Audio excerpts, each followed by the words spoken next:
Hello' বন্ধুসকল, মই ৰিম্পী গগৈ। আপোনালোকক সকলোকে মোৰ চেনেলটোলৈ স্বাগতম জনাইছোঁ। আপোনালোকে যদি মোৰ চেনেলটো ছাবস্ক্ৰাইব কৰা নাই তেনেহ'লে কৰি দিব। আৰু আজি ভিডিঅ'টো দেখুওৱা গৈছে আমাৰ ঘৰত মানে নাম কীৰ্তন পাতিছিলে।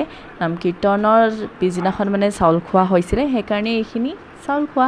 তাৰ আগৰ ভিডিঅ'কেইটা যদি আপোনালোকে চোৱা নাই তেনেহ'লে ডেছক্ৰিপশ্যনত দিয়া আছে লিংকটো, আপোনালোকে গৈ চাবগৈ, ঠিক আছে। তো চাউল খোৱাৰ কাৰণে তো মাছ ফ্ৰাই কৰিছে ভকতসকলে আৰু ভাত কিবা কিবি এনেকৈ বনাইছে আৰু দেখিছেনে। আৰু তাৰপিছত এই ভকতসকলে আগদিনাখন নাম কীৰ্তন বহু ৰাতিলৈকে গোটেই ৰাতিটো নাম গাইছিলে। তো সেইকাৰণে পিছদিনাখন ভাতটো খুৱাবই লাগিব নহয় জানো। তো সেইকাৰণে আৰু এয়া হৈছে আমাৰ ঘৰৰ মানুহখিনিও বহিছে। আৰু ঘৰৰ মানুহখিনি যিহেতু আমাৰ ঘৰটো ঘৰৰ মানুহ মানে বহুত বেছি আছে তাৰপিছত এয়া চবকে ভাত পানী দিছে আৰু এয়া আলহী আহিছে আমাৰ ঘৰলৈ, মানে সকাম খাবলৈ আহিছে। দেখিছেনে, চবকে আপোনালোকক দেখাই দিছোঁ। তাৰপিছত আৰু এয়া ভাত দেখিছেনে, কি বাৰু আছিলে এইখিনি? সাঁজ নহয়নে? এই অমৃত ভাগ আপোনালোকৰ তাত ওলাই নে বাৰু?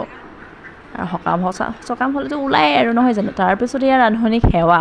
ৰান্ধনীহঁতে যিহেতু বহুত কষ্ট কৰিছিলে, খানা চানা বনাইছিলে চবৰ কাৰণে, ভকতসকলৰ কাৰণে, সেইকাৰণে কিবা এটা আগবঢ়াইছোঁ আৰু হয়নে।